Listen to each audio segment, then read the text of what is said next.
에베소, 빌립보, 골로새 이것을 옥중서신이라 그러거든요. 그러니까 왜 그렇게 얘기하냐면은 사도 바울께서 감옥 안에서 쓴 편지이기 때문에, 감옥 안에서 쓴 성경이기 때문에 옥중서신이다 이렇게 얘기합니다. 그래서 이제 그것이 성경에 대해서 우리에게 전달이 되었죠. 골로새 교회는 옥중에 갇혀 있는 바울 대신에 이제 바울 목사님이 옥에 갇혔으니까 누가 대신 있어야 될 거 아닙니까? 그래서 에바브라 목사님을 이렇게 세워서 그 에바브라 목사님이 목회를 하고 있었죠. 그리고 에바브라 목사님이 그 골로새 교회의 소식을 감옥에 있는 바울 사도에게 전달해 주었습니다. 이단 때문에 골로새 교회가 많이 어렵습니다. 내용은 이거였습니다. 이단의 특징이 뭐예요? 이단은 끝이 다른 게 이단이에요. 다를리 끝단. 처음은 비슷한 것 같습니다. 하지만 끝은 예수 그리스도의 복음과 다른 복음을 전하는 거예요. 그래서 이단이라고 그러거든요. 이단의 특징이 무엇입니까? 거짓말을 한다는 데 있습니다. 사단의 특징이죠. 사단의 특징이죠. 사단이 속이는 자 아닙니까? 그래서 이단들도 그렇게 한다고요. 그래서 이단들한테 요즘 이단들이 많이 있지 않습니까? 왜 이렇게 거짓말을 하냐 하니까 자기네가 하는 거짓말은 거짓말이 아니라고 얘기합니다. 그건 뭐냐? 그러니까 모략이라는 거예요. 이거는 전쟁을 하기 위해서 전략이지 거짓말이 아니라고 하는 것이죠. 듣는 사람들은 얼마나 기분이 안 좋겠습니까? 예나 지금이나 이단의 피해가 막심한 것이죠. 1세기 이 성경이 쓰여진 당시 1세기 이 골로새에는 그 당시 시대에는 이 영지주의 같은 이단이 있었습니다. 그러니까 영지주의가 뭐냐면은 영혼이 중요하고 육신은 중요하지 않아. 오히려 육신은 영혼의 방해가 될 뿐이야. 그러면서 그렇게 주장을 하는 거거든요. 그러니까는 그럼 영혼이 살려면 어떻게 해야 되냐? 육신을 괴롭히면 괴롭힐수록 영혼이 사는 거야. 그러니까 각자 자기 전공대로 막 육신을 괴롭히는 사람들이 그 당시 있었습니다. 어떤 사람은 일부러 막 나 좀 때려줘. 그럼 내가 영혼이 더 살 거 아니야. 아니면 내가 잠을 막 앉아가지고 막 육신을 괴롭게 하면은 내 영혼이 사는 거 아닐까? 아니면 막 밥을 굶어봐. 밥을 막 열흘, 20일 막 밥을 굶는 것이죠. 그러나 절대 그렇지 않습니다. 사람은 육신과 같이 있는 걸 사람이라 그러는 것입니다. 육신이 없는 것은 귀신이라 그러는 것이라고요. 그러니까 골로새 교회에 근데 그 가르침이 굉장히 설득력이 있었습니다. 당시에. 요즘도 그렇지만. 그래서 이런 어려운 소식을 들은 바울은 교회를 위해서 이렇게 기도를 하는데 그 기도가 어려움에 빠진 그 골로새 교회를 놓고 막 애통하는 교회를 하는 것이 아니라 바울은 감사의 기도를 드린다고요. 그게 12절입니다. 한번 볼까요? 우리로 하여금 빛 가운데서 성도의 기업의 부분을 얻기에 합당하게 하신 아버지께 감사하게 하시기를 원하노라. 오늘은 추수감사주일입니다. 어릴 때부터 추수감사주일에 대한 추억이 많이 있습니다.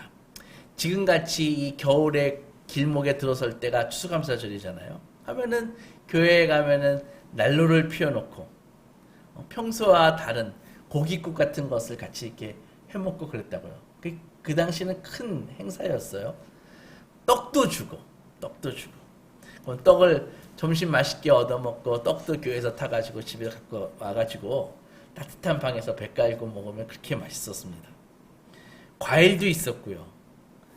풍성한 날이었죠. 감사가 절로 넘치는 그런 날이었습니다. 어떤 사람들이 감사를 할까요? 여러분들이 감사했습니까? 어떤 사람들이 감사를 할까요? 올 한 해 사업이 잘 돼서 돈을 많이 번 사람? 자식들이 건강하고 공부 잘한 그런 사람? 재테크에 성공해서 투자하는 것마다 대박을 친 사람? 아니면 아프지 않고 건강한 사람? 그런 사람들이 감사할까요? 절대 그렇지 않습니다. 감사는 자신이 처한 형편에 사실은 영향을 받지 않습니다. 형편이 좋을 때만 감사할 수 있는 것이 아닙니다. 오히려 자신이 어떤 상황에 처해 있든 간에 자신과 관계를 맺고 계시는 하나님 때문에 즐거워할 수 있는 것입니다. 이것이 믿음입니다. 감사는 하나님의 자녀들이 그들의 아버지인 하나님께 드리는 행복과 만족의 표시, 그것이 감사라고요. 그래서 감사를 하면 할수록 우리의 마음이 변화가 됩니다. 그래서 하나님께 집중하게 되는 것이죠. 감사를 하면 할수록 이 신앙의 기쁨을 회복할 수 있습니다. 감사할수록 시련을 이기며 살아갈 의미를 깨닫게 되고요. 시련을 극복할 능력까지 얻게 되는 것입니다. 그래서 감사는 정말 신비로운 하나님의 선물입니다. 그래서 오늘 성경의 사도도 하나님의 은혜에 감사해라 라고 말씀하고 있습니다. 하나님은 우리에게 어떤 은혜를 주셨을까요? 하나님은 우리에게 어떤 은혜를 주셨습니까? 개인적으로 지금까지 먹고 살면서 올 한 해도 수많은 은혜를 많이 주셨지만 먹고 사는데 필요한 은혜 주신 건 많이 있지 않습니까? 그런데 그런 은혜 말고 가장 기본적이고 근본적인 그 은혜가 있다고요. 그것이 무엇일까요? 우리에게 공통적으로 주신 가장 근본적이고 가장 중요한 그 은혜가 무엇일까요? 첫째는 빛 가운데 살게 하시는 은혜입니다. 그러니까 이것은 진리를 아는 지식의 빛이죠. 2장 8절 보면은 골로새 교회는 그 당시 말씀드렸다시피 철학과 속임수로 많은 고통받고 있었습니다. 바울은 이렇게 말했습니다. 누가 철학과 헛된 속임수로 너희를 사로잡을까 주의해라. 이것은 사람의 전통과 세상의 초등학문을 따름이요 그리스도를 따름이 아니니라. 이렇게 2장 8절에 되어 있거든요. 그러니까 어느 시대나 요즘도 마찬가지지만 유행하는 이 사조나 이 철학이 있습니다. 따라서 우리가 당연하게 여기는 이 시대의 생각들, 그런 것들에 대해서 우리는 반드시 그것을 당연하게 받아들여서는 안 되고 성경을 가지고 그 생각들을 조명해 봐야 됩니다. 성경을 가지고 그 생각들을 체크해야 되는 것이죠. 검증해 봐야 되는 것이죠. 왜? 그 인간의 지혜의 산물이니까. 사람들의 문화에서 나온 것이니까. 골로새 교회도 마찬가지였습니다. 이단들을 통해 가지고 이 철학사상이 막 들어왔는데 그것이 다 이성이 호소하는 것이라고요. 무슨 말이냐면 이성적으로 생각할 때 맞는 것 같아요. 그렇게 행동하는 것이. 지금도 그렇지 않습니까? 왜 예배의 자리에 많이 못 나오죠? 이성적으로 생각하니까 예배 말고 다른 것 하는 게 더 낫다고 생각하니까 안 나오는 것입니다. 그 이유가 무엇이든지 간에. 그러니까 이렇게 이성에 호소하는 그런 가르침들이 그 당시도 굉장히 많았다고요. 그래서 그런 것은 성경을 통해서 주신 구약의 가르침도 아니었고 예수 그리스도의 교훈도 아니었죠. 그것은 순전히 인간의 사탄과 사탄의 속임수에서 나온 것이었다고요. 2장 16절을 보겠습니다. 먹고 마시는 것과 절기나 초하루나 안식일을 이유로 누구든지 너희를 비판하지 못하게 하라. 18절 아무도 꾸며낸 겸손과 천사 숭배를 이유로 너희를 정죄하지 못하게 해라. 그 당시는 이런 율법적인 항목들을 제시하면서 이런 것들을 지켜야 돼. 이런 규칙들을 지켜야 구원받을 수 있어. 이런 것들을 제시했다고요. 이단들이. 우리는 더 이상 구약의 율법의 항목을 지킬 필요가 없습니다. 심지어는 그 당시 천사를 숭배해야 된다라는 이단의 가르침도 있었거든요. 그런 것은 예수 그리스도가 유일한 중보자라고 하는 그 복음의 정면으로 배치되는 것이었죠. 당시 이단들은요, 아까 말씀드렸다시피 자신의 몸을 막 괴롭혀서 경건에 이를 수 있다고 하는 그런 금욕주의를 막 강조했는데 그게 상당히 설득성이 있었다고요. 그러니까 이것들은 다 사람의 철학, 아까 말씀드렸다시피 영지주의에서 나온 그런 잘못된 가르침일 뿐이었습니다. 바울은 이에 대해서 2장 20절에서 그런 것들은 예수께서 복음을 주시기 이전에 사람들이 생각했던 초등학문일 뿐이다. 몸을 괴롭히는 것은 전혀 유익이 없다라고 단언했습니다. 당시 이 이단들의 가르침들이 교회에 심각한 영향을 주었지만 그럼에도 불구하고 교회는 굳건하게 서 있었습니다. 하나님께서 그들을 보호하셨기 때문입니다. 진리의 빛 가운데로 살게 하셨기 때문입니다. 이것이 골로새 교회에 베푸신 은혜였고 또 우리 교회에 베푸신 은혜입니다. 소수지만 세상의 사조에 대항해서 예배자로 서는 것이죠. 사람들이 대부분이 하고 있는 이 시대가 주는 생각에 동의하지만 우리는 그것에 대해서 노라고 얘기할 수 있는 것입니다. 그것이 진리 아닙니까? 다수를 쫓아가는 게 진리입니까? 그건 민주주의인 것이죠. 우리가 알지 못하는 사이에 세상 문화를 통해서 진리가 아닌 것들이 막 침투하지 않습니까? 우리가 막 지속적으로 거기에 노출되고 있잖아요. 이 시대의 사고방식들, 자본주의, 다른 종교들의 가르침, 자기 숭배, 포스트 모더니즘, 과학주의 이런 것들로 인해서 우리가 막 흔들린다고요. 이런 가운데 하나님께서 진리의 빛으로 우리의 심령을 확 붙잡아주고 계시니까 우리가 믿음을 지키고 오늘 이렇게 예배자로 설 수 있는 것입니다. 지금 우리가 작은 믿음이다마 붙들고 있는 것은 하나님께서 진리의 빛으로 우리를 보호하셨기 때문입니다. 이 빛이 무엇입니까? 예수 그리스도의 빛이죠. 구원을 위한 모든 진리가 예수님을 통해서 다 계시되었잖아요. 그래서 이 진리의 빛은 이 혼란스럽고 어두운 이 캄캄한 세상을 이 비추고 있는 것입니다. 요한복음 1장에서 뭐라고 나와 있습니까? 9절에 참빛 곧 세상에 와서 각 사람에게 비추는 빛이 있었다. 8장 2절 12절에 보면은 예수께서 또 말씀하여 이르시되 나는 세상의 빛이니 나를 따르는 자는 어두움에 다니지 아니하고 이렇게 나와 있잖아요. 나를 따르는 자는 어두움에 다니지 아니하고 생명의 빛을 얻으리라. 요한복음 8장 12절 이렇게 나와 있지 않습니까? 그러니까 그 말을 잘 생각해 보면은 예수님을 따르는 자는 어두움에 다니지 아니하고 생명의 빛을 얻는다라는 말은 예수를 따르지 않는 자는 무슨 말입니까? 어두움에 다니고 생명의 빛을 얻지 못한다. 그런 말이잖아요. 그래서 그 빛은 첫 번째는 진리의 빛이라는 것이죠. 두 번째로는 윤리적인 빛입니다. 무슨 말인가 하면은 하나님께서는 우리에게 이 지식의 빛을 주셨을 뿐만이 아니라 이에 부합하는 윤리적인 삶을 살도록 하셨습니다. 마가복음 5장에 보면 16절에 이런 말씀이 있습니다. 이같이 너희 빛을 사람 앞에 비추게 해서 그들로 너의 착한 행실을 보고 하늘에 계신 너희 아버지께 영광을 돌리게 해라. 그렇게 말씀하고 있지 않습니까? 그러니까는 예수님의 진리의 빛을 받은 사람은 그 빛이 세상을 향해서는 윤리적인 빛으로 드러난다고요. 섬김의 빛으로 드러난다고요.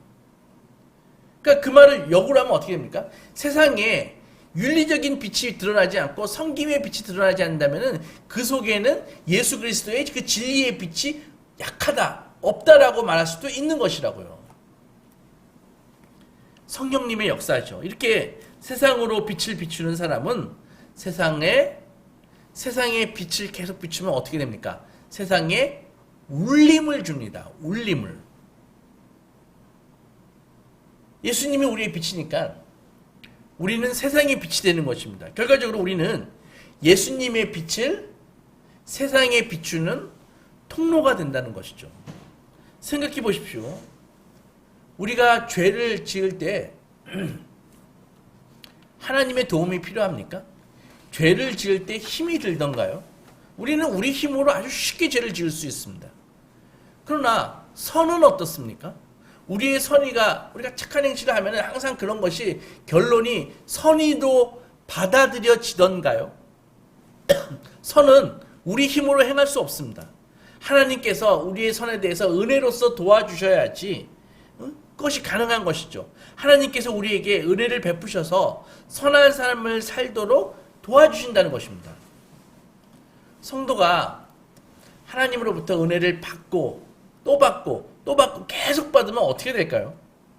성도의 마음속에서 은혜의 경험이 계속되잖아요. 그러면은 하나님을 향한 순간적인 정서가 아니라 이제는 하나님에 대한 하나님을 사랑하는 그 성향으로 자리 잡게 된다고요. 그래서 하나님을 향한 흔들리지 않는 굳건한 믿음과 신뢰가 형성됩니다. 이렇게 될 때 성도는 세상의 빛으로 헌신하며 살 수 있는 것입니다. 올해에도 하나님께서 많은 은혜를 주셨기 때문에 우리는 하나님의 자녀답게 살 수 있었습니다. 미혹에 빠져서 넘어지고 싶을 때도 많았지만 주께서 붙들어 주셔서 오늘 여러분처럼 이렇게 감사 예배자로 설 수 있었던 것입니다. 그래서 우리의 삶이 엉망진창이 되지 않고 조금이나마 이렇게 질서 있고 단정하게 해 주셨습니다. 이 은혜에 감사하는 여러분들이 되시기 바랍니다. 둘째로는 하나님의 그 기업의 상속자로 삼으신 은혜입니다. 무슨 말입니까? 일단 12절을 또 한번 읽겠습니다.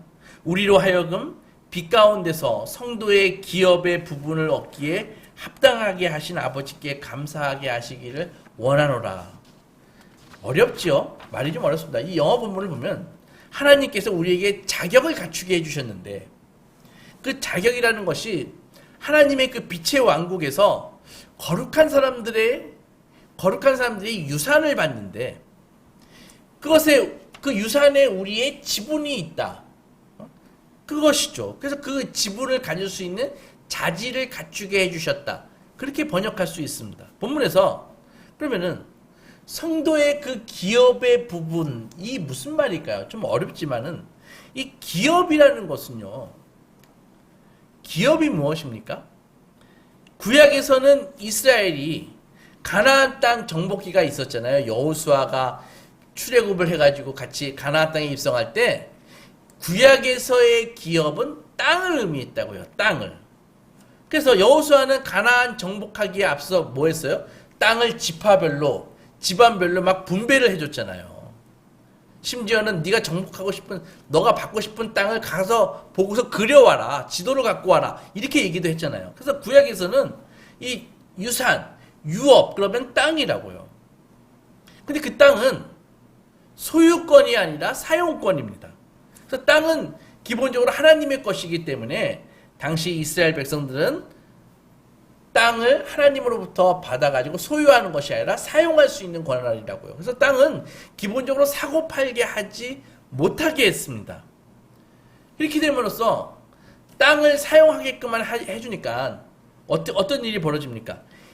요즘같이 빈익부, 부익부의 그런 폐단을 막을 수 있고 또 어떤 사람은 비즈니스 잘하면 막 땅을 막 이렇게 얻지 않습니까? 땅을 담보로 해가지고 돈도 빌리고 곡식들도 해주기 때문에 이 땅이 시간이 갈수록 점점 실력 있는 재테크 있는 사람들에게 자꾸 편중이 된다고요. 그래서 하나님께서 만드신 제도가 뭐예요? 희년이잖아요. 너가 비즈니스를 잘해가지고 다른 사람의 땅을 얻었다 할지라도 49년, 50년이 되면은 그 땅을 원주인에게 다시 돌려줘야 된다고요. 그러니까 어떤 일이 벌어집니까? 가난한 사람이 계속 가난하게 되는 일이 중단이 되는 것이죠. 기업이란 원래 하나님의 것인데 하나님에게서 그 사용하고 하나님께서 받아가지고 사용하고 누리도록 유산으로 주신 것을 이야기합니다. 하나님께서는 우리로 하여금 기업을 누리게 하셨습니다. 그러나 이제 신약 시대에 와가지고 성경이 말하는 기업이 무엇일까요? 하나님이 대기업 총수처럼 자기의 계열사를 하나씩 떼주는 것이 기업일까요? 아니면 가나안 때처럼 토지를 다시 또 주시는 것이 기업일까요? 미리 말씀드리자면 그것은 먹고 사는 문제이기 때문에 그건 일반 은총입니다. 태양이 모든 사람에게 비추듯이 세상 사람들도 우리가 먹고 사는 데 필요한 것들은 다 하나님께로부터 일반 은총으로서 다 받고 있습니다. 그러면 성경이 말하는 이 기업이 무엇일까요? 첫째로는 하나님과의 약속입니다. 우리는 하나님의 자녀가 됨으로써 하나님께서 약속하신 것을 받아 누리게 되었습니다. 어렸을 때 잠시 배은망덕한 생각을 한 적이 있습니다. 저희 선친께서 사업상 일본을 자주 왔다 갔다 하셨습니다. 일본에서 좋은 기술과 기계들을 갖고 와가지고 한국에서 하면은 다 성공했습니다. 돈 많이 벌 수 있었습니다. 왜냐하면은 일본이 그때 강하잖아요. 근데 아버지께서 출장 다녀오실 때마다 우리는 선물을 기다렸습니다. 일본 연필, 일본 학용품, 일본 화장품, 일본 음반, 일본 가요. 아무튼 일본 것은 다 좋았습니다. 당시. 한 번은 일본 거래처 사장님께서 저희 집에 머무신 적이 있습니다. 아마도 그 일본 사장님은 아들이 없었던 것 같습니다. 그래서 우리 형제들 이렇게 보더니, 4명을 보더니, 저희 아버지에게 제안을 했습니다. 아들 하나만 자기가 입양하고 싶다고. 재미있는 것은 그 소리를 듣고, 우리 어머니, 아버지는, 특히 어머니는 잠시 아주 고민을 했다고 했습니다. 어느 아들을 하나 보내야 되나. 첫째는 장남이라고 안 되고, 둘째는 똑똑해서 안 되고, 셋째는 너무 상냥해. 넷째는 불쌍해. 불쌍해서 안 되고, 밤새 고민을 하다가 아들이 4명이나 있었지만 줄만한 아들이 없었다고 했습니다. 그래서 거절했다고 했습니다. 근데 저희 아버지 사업이 망하고 집안이 어려워지니까 우리 형제들이 이구동성으로 그때 저를 입양 보냈어야죠. 엄마가 저를 보냈어야지. 왜 그때 안 보냈어요? 하면서 농담을 했었습니다. 당시만 해도 일본은 우리가 넘볼 수 없는 선진국이었습니다. 그런 선진국에서 큰 기업을 하는 그 사장님의 외아들이 되면은 먹고 사는 거 걱정 없을 거 아닙니까? 호화호식할 수 있지 않을까라는 생각을 한 것이죠. 여러분, 하나님의 자녀가 일본 기업인의 자녀와 비교가 됩니까? 하나님의 자녀이면 이 말씀에, 이 진리의 말씀에 모든 것을 다 상속을 받는데, 그러니까 기업인의 자녀와 비교가 됩니까? 갈라디아서 3장에 보면 29절에 너희가 그리스도의 것이면 곧 아브라함의 자손이요 약속대로 유업을 이을 자니라, 이렇게 나와 있잖아요. 그러니까 약속 없는 세상의 사람들을 보십시오. 약속이 없으니까 어떻게 해요? 세상에서 약속을 찾는 거예요. 정치에서 약속을 찾고, 돈에서 약속을 찾고, 인간관계에서 약속을 찾지 않습니까? 그러니까 그 어느 것 하나 정말 우리를 만족시켜주는 것이 있던가요? 배신하지 않으면 다행이죠. 그러나 성도는 이제 구원을 받고 하나님의 자녀가 되었습니다. 그래서 하나님께서 약속하신 모든 것이 나를 위한 것이 되었습니다. 결핍 가운데 살더라도 풍요하게 하실 약속을 믿고 살아갈 수 있는 힘과 능력이 있습니다. 많은 고난이 있었지만 그럼에도 불구하고 나를 지키시겠다고 하는 하나님의 약속이 있으니까 소망 가운데 하나님을 바라볼 수 있게 되었죠. 믿음으로 순종하기만 하면 성경의 그 놀라운 약속들이 다 은혜로 되어서 나에게 다가오고 있습니다. 잊지 마십시오. 성도는 자기 힘으로 사는 존재가 아니라 약속으로 사는 존재입니다. 약속 의지하며 사는 존재입니다. 둘째는 이 기업이 무엇이냐고 하면은 하나님의 기업은 바로 하나님의 의입니다. 하나님의 자녀는 예수님을 통해서 하나님의 의가 더딥혀졌습니다. 그래서 하나님 앞에 의로운 자가 되었습니다. 이 말은 크리스찬이 절대적으로 착한 사람이 되었다는 것을 말하는 것이 아닙니다. 착하게 변했다는 것을 말하는 것이 아닙니다. 저를 포함해서 기독교인 안 착한 사람 정말 많이 있습니다. 문제 있는 사람도 정말 많이 있습니다. 이 의는 절대적인 의로움이 아니라 법적인 의로움입니다. 예수 그리스도의 그 공로로 하나님께서 우리의 죄를 용서해 주심으로써 얻게 된 의라는 것이죠. 하나님께서는 예수님을 영접한 자들에게 예수의 의를 덧입혀 주심으로써 우리를 의롭다고 선언해 주셨습니다. 이것은 최종 권위자이신 하나님께서 주시는 법적인 의죠. 아무도 그분의 칭의에 그분이 의롭다 하심에 대해서 의의를 제기할 사람이 아무도 없는 것입니다. 여러분, 실제로 그런 일이 있을지 모르지만 강도라 할지라도 우리나라 대법원에서 너 무죄야 라 그러면은 그 사람은 감옥에 갑니까 안 갑니까? 안 갑니다. 그 사람이 실제로 강도질을 했는지 안 했는지는 모르겠지만 대법원에서 그 사람이 무죄야 그러면은 그 사람은 감옥에 가지 않는 것입니다. 마찬가지로 최종 권위자이신 하나님께서 너는 의인이다라고 말씀하시면은 그 사람은 의인인 것입니다. 법적으로. 그리고 그 권위에 누구도 도전할 수 없는 것입니다. 이런 것이죠. 스가랴 3장에 보면은 이 표현을 이렇게 표현했습니다. 여호와께서 자기 앞에 선 자들에게 명령하사, 여호수아 제사장이 있거든요. 그러니까 그의 옷을 벗기라 하시고 곧 여호수아에게 이르시되 내가 내 죄악을 제거하여 버렸으니 내게 아름다운 옷을 입히리라 하시기로. 그러니까 예수께서 죄악의 옷을 벗기시고 하나님께서 죄악의 옷을 벗기시고 의의 옷을 입혀주시는 것이죠. 구약에서의 옷은 신분입니다. 죄의 옷을 벗기시고 의의 옷을 입혀주셨다는 것은 죄인의 신분에서 의인의 신분으로 바뀌었다는 것입니다. 그리스도의 의, 이것이 성도에게 주시는 하나님의 기업입니다. 성자 예수께서 이 의를 우리에게 기업으로 주시기 위해서 자기의 목숨을 대가로 치르신 것이죠. 여러분들 그것의 가치와 그 고결함 어떻게 설명할 수 있겠습니까? 무엇과 비교할 수 있겠습니까? 아무 공로 없는 우리에게 하나님의 언약을 따라 정당하게 이 기업을 누릴 수 있는 권리를 주셨습니다. 셋째로 하나님의 기업이라는 것은 바로 구원에 참여하는 것입니다. 여러분 몇 번 말씀드렸습니다. 천국은 이미 이 땅에 지금 우리 앞에 침투해 있습니다. 천국이 우리 앞에 있습니다.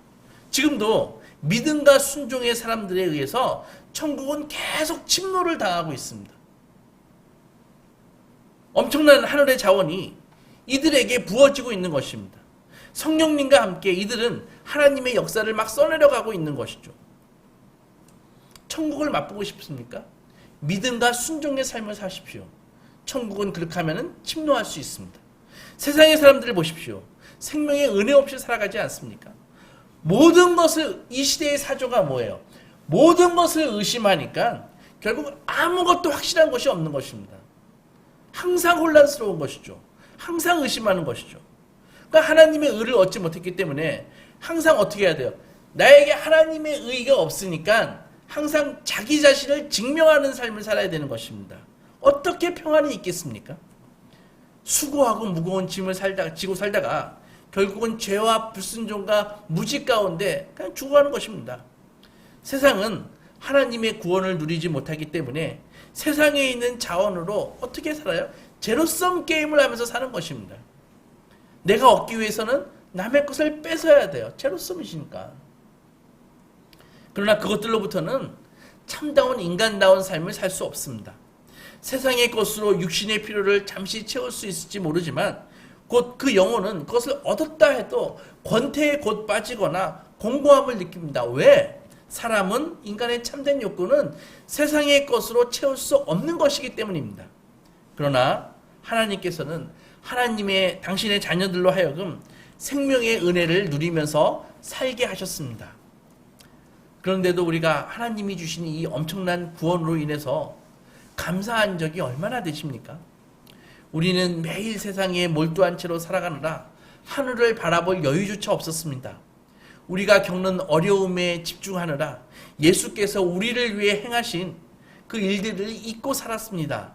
십자가는 언제나 작게 보였고 우리의 문제는 언제나 크게 보였습니다.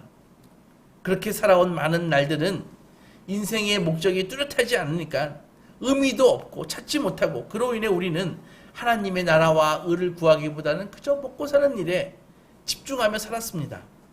사랑하는 소망교회 성도 여러분, 인생은 정말 바람처럼 지나갑니다. 여러분들의 소망은 무엇입니까? 눈을 열어 하나님께서 우리에게 베풀어 주신 그 기업의 풍성함을 보십시오. 그 은혜가 얼마나 큰지 한번 바라보십시오. 실제로 좋은 일이 많이 일어난다고 감사하는 것이 아닙니다. 감사는 하나님을 향한 우리 마음의 태도입니다. 삶의 상황보다는 하나님을 향한 마음의 태도가 어떠하냐에 따라서 감사하는가, 그것이 결정되는 것입니다. 지난 한 해 많은 어려움이 있었습니다. 경제는 불황으로 치닫고 육신은 나이 먹어감에 따라서 질병과 노화로 고통하고 있었습니다. 젊은이들은 세상 속에서 볼 때 앞길이 불투명해서 방황 가운데 고민 가운데 있습니다. 그러나 하나님께서는 그때마다 우리를 진리의 빛으로 인도하셨고 쓰러진 우리의 몸과 마음을 치료해 주셨고 우리의 필요에 하늘의 자원으로 공급해 주셨습니다. 우리가 쓰러질 때도 있었지만 아주 퍼지지 않는 것은 하나님께서 우리를 버리지 않으셨기 때문입니다. 그래서 미약한 믿음이나마 붙들고 지금 이 자리에 이렇게 예배자로 앉아 있는 것입니다. 여러분 감사하십시오. 프로페셔널 기독교인은 감사하는 성도입니다. 그들의 입에는 항상 찬양이 넘쳐납니다. 왜? 하나님께서 감사하는 자에게 감사하는 이벤트를, 감사할 수밖에 없는 이벤트를 계속 부어주시기 때문입니다.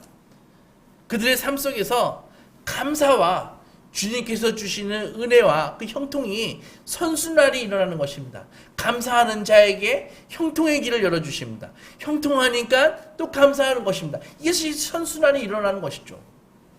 감사하고 그분의 은혜를 기대하십시오. 감사의 삶을 살면 탐욕에 휘둘리지 않습니다. 감사 가운데 하나님의 은혜에 만족하는 소망의 자녀들이 되시기 주님의 이름으로 축원합니다.